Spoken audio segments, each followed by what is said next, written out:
Today we're doing lesson 2.4, solving multi-step inequalities. Now here's the good news about today's lesson.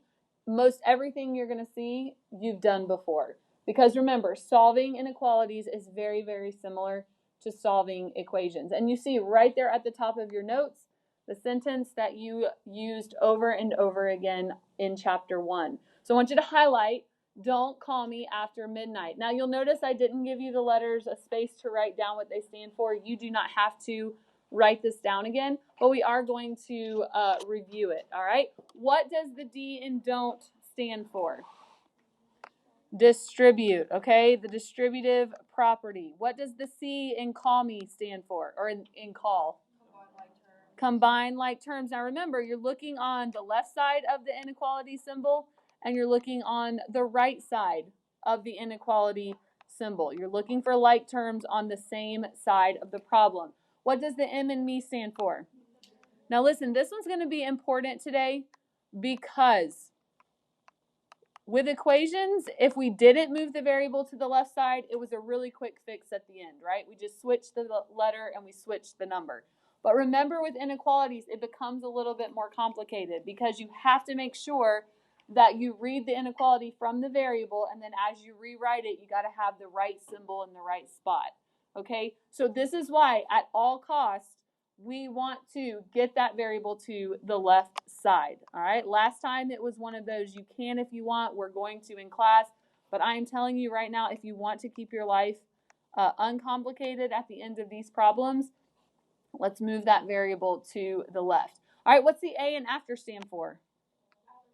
Add or subtract, depending on the number that you're moving. And then last but not least, the midnight. What does the M stand for? Multiply or divide. Multiply or divide. All right, multiply or divide. Now, some of you were really good at writing down the sentence and even really good at telling me what each letter stood for. Where you struggled in chapter 1 is you struggled to actually apply the steps in the order that you wrote down. And it's going to be really, really important that you do follow these steps. Now, there's actually one extra step with inequalities. And I want to know who remembers, because we talked about this right before you started your activity on Friday.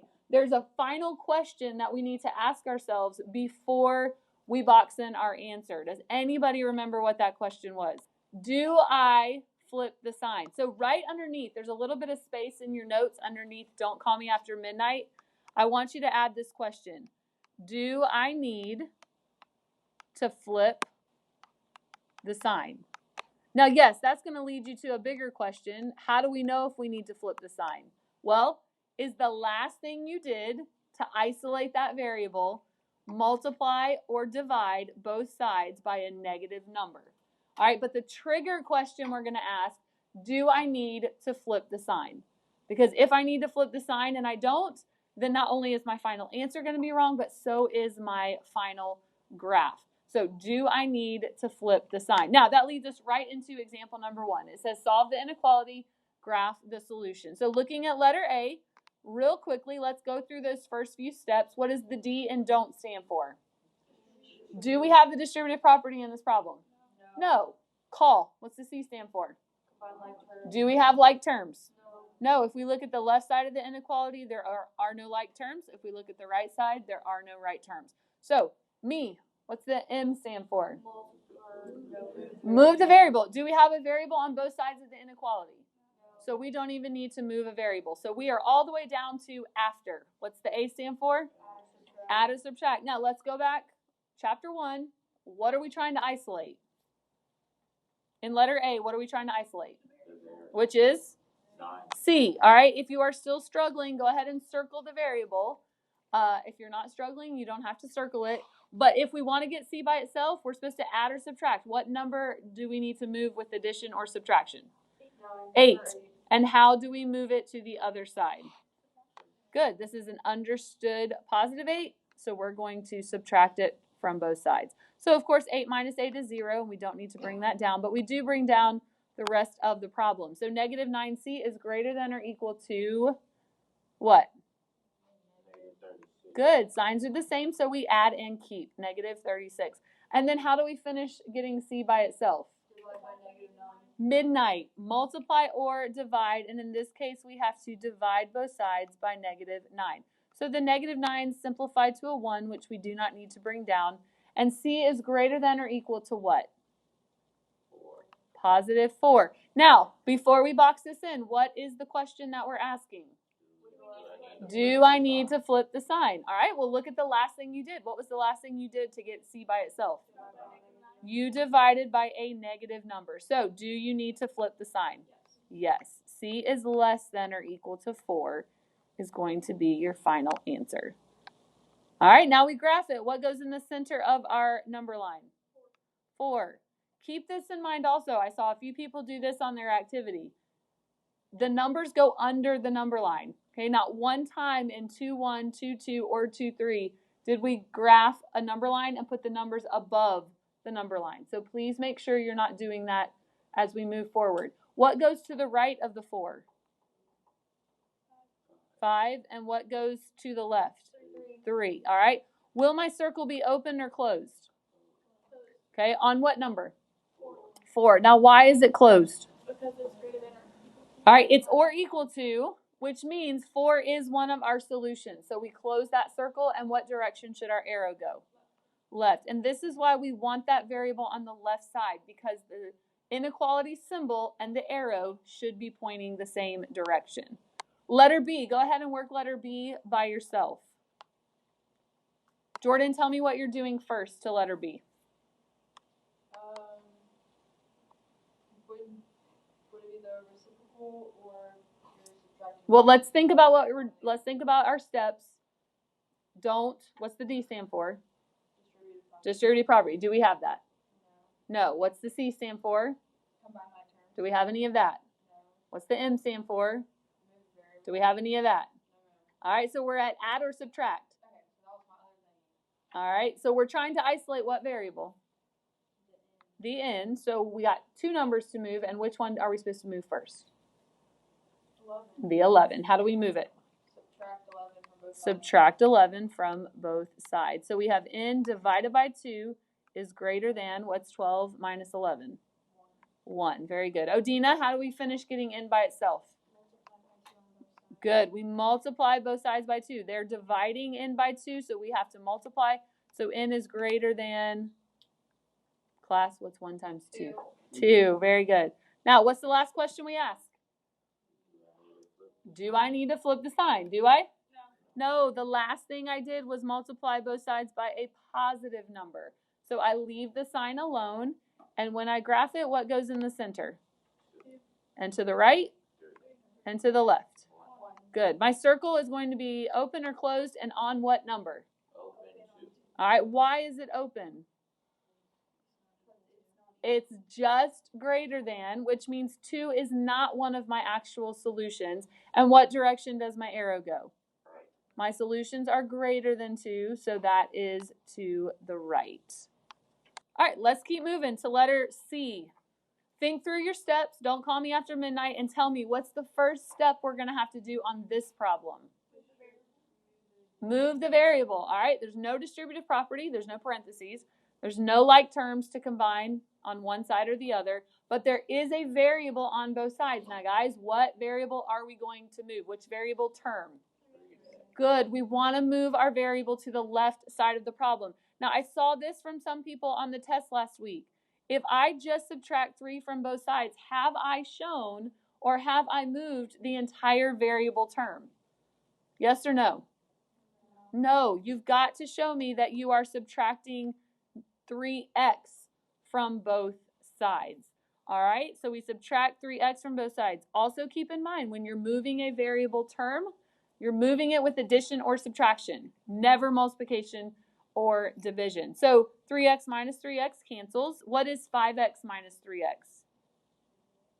2x, and then we bring down what we have not used. So minus 12 is less than or equal to -4. All right, what's our next step? We're going to add 12 because we must add or subtract next. So we have 2x is less than or equal to -4 plus 12, 8. And how do we finish this problem? Divide by 2. So x is less than or equal to what? Guys, what's 8 divided by 2? 4. Sorry, this is smushed down there. What's the last question I asked? Do I need to flip the sign? No, we divided by a positive 2, so we leave the sign alone. Now, you graph under your solution. All right, hopefully you have space. I'm going to have to go over here to the side. But what number goes in the center of our graph? 4, and to the right, and to the left. 3. All right, our circle will be closed on what number? 4. Again, why is it closed? It's or equal to, which means 4 is one of our solutions. And all of our other solutions, to the right or the left? Less than. So our arrow goes to the left. All right, work letter D on your own. All right, Asia, what are you doing first on letter D? Good. We finally have the distributive property. And what are we distributing? The 3. All right, so when you distribute the 3, what do you get, Asia? Minus 3, and then we bring down the rest of the problem. So greater than or equal to 10a minus 11. All right, Jack, what's the next step? Very good. We distributed. There was no like terms to combine, but now we do have a variable to move, and he is moving it to the left side, which is wonderful. So we're going to subtract 10a from both sides. All right, so Jack, what is 6a minus 10a? Good. Signs are different, so we subtract and take, and then we bring down what we have not used. All right, Ashley, what did you do next? We add 3, because that's our next step, is to add or subtract. So we have negative 4a is greater than or equal to, what's negative 11 plus 3? Negative 8. All right, and Jordan, how do we finish getting a by itself? You divide negative 4 from both sides. All right, we're going to divide both sides by negative 4, so a is greater than or equal to what? Negative 2. Be careful. 2, A negative divided by negative is a positive. Now, again, you continue working down. I'm going to have to go off to the side. But do I need to flip the sign?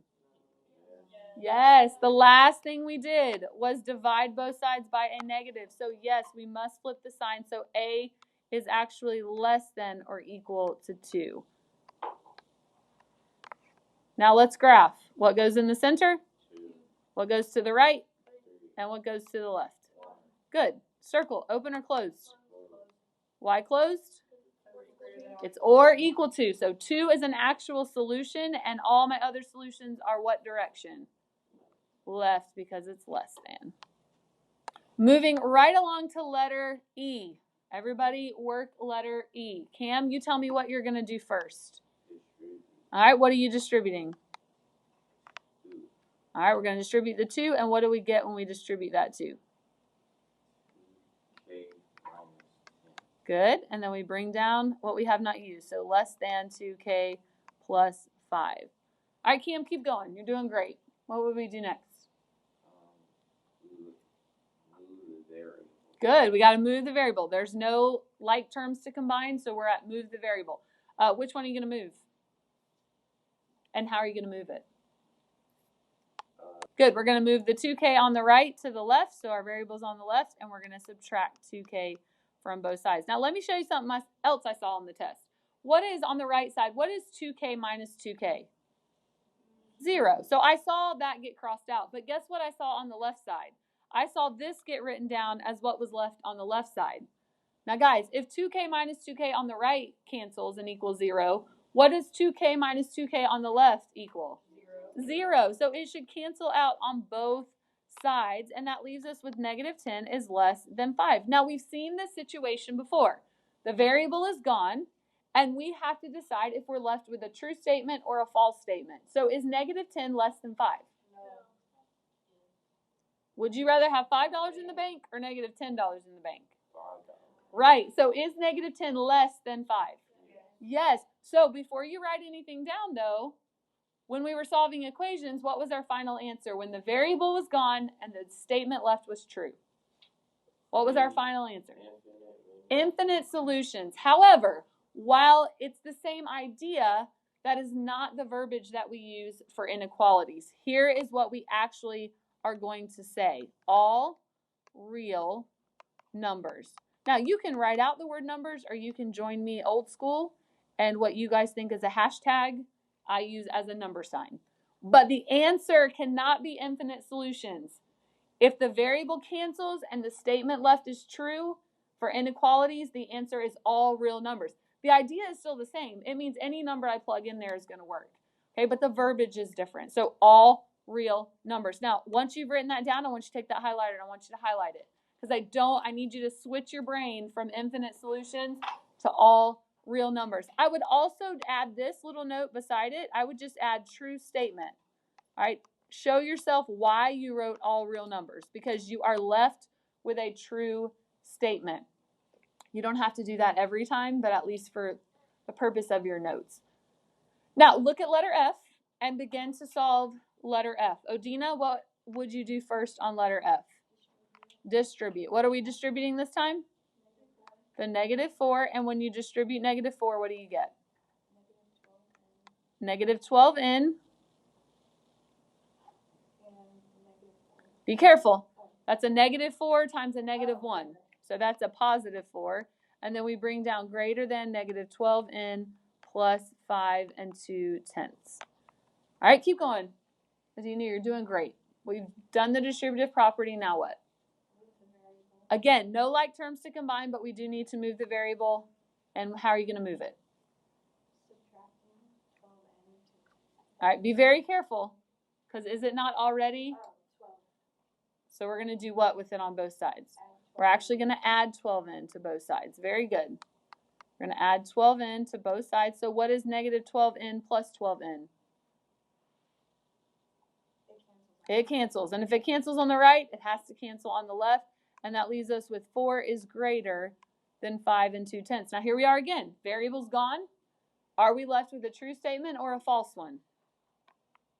Is 4 greater than 5 2/10? No, it is not. So if this were an equation, what would our final answer be? Guess what our answer is now? No real number. It's no solution. So that has not changed. All right, if the statement left is false, and again, if you want to add yourself a little extra note just for the notes, it's because this is a false statement that we put no solution. But that has not changed. If the variable cancels and the statement left is false, your answer is still no solution. Last but not least, now look at the directions. It says write an inequality and solve. Does it say anything about graphing the solution? No, so we do not have to graph this solution. Let's read the problem. An amusement park charges $5 for admission, so there's your first piece of information, and $1.25 for each, there's that word each, for each ride. You go to the park with $25. What is the maximum number of rides you can go on? So there's rides again, which means, are they telling us how many rides that we're riding? No. So what does rides become for us? So not like that. The unknown. Now, you can use X if you want, but I'm going to use an R for ride because it just makes sense. Now, we've got to decide what this first expression is going to look like. So let's talk about it. If you go home from the amusement park and your mom says, how much money did you spend? Well, you've got to consider you paid $5 at the gate to get in, and then you paid an additional $1.25 for each ride. So what do you think you're going to do with those two amounts when you're trying to figure out how much money you spent? You're going to subtract. But you paid $5 and you're paying $1.25 per ride. So if I'm trying to figure out how much I spent total, I'm going to be doing what? Everyone, I'm going to be doing what? I'm going to be adding. So I know this is an addition problem. The question is, what am I adding together? All right, what's the first amount you pay before you ever get into the amusement park? So what do you think should go in front of the plus sign? $5. You paid $5. Now, once you're in, you're paying $1.25 for each ride. So what does that look like in your expression? $1.25. All right, and what am I doing with the $1.25 in R? I'm multiplying them. Very good, because I take $1.25 times the number of rides I ride, and that's how I figure out how much I spent. Now, that's how much I spent. I went to the park with $25. So when I leave the park, do I have more than $25? So my symbol is going to be what? If I went with 25 and I'm spending all this money, am I leaving the park with $25? So should I have greater than 25 here or less than? Less than. Now, did I go with exactly $25? Yes, right? It says you go to the park with $25. So is it just less than, or is it less than or equal to? Or equal to $25. Now, I have an inequality that I can solve. So go ahead and solve it. All right, what do we do first to get r by itself? We have to subtract 5. Good, we got to move the 5 first, so we should subtract 5 from both sides. So $1.25 times r is less than or equal to 20. And then class, everyone should be able to tell me this. How do I get r by itself? Divide both sides by $1.25. Very good. And so that leaves me with r is less than or equal to 16. It's a word problem, so 16 what? No. What was the unknown? Rides. We were looking for how many rides we could ride with our money. So r is less than or equal to 16 rides. And that is what we will box in. So that is lesson 2.4.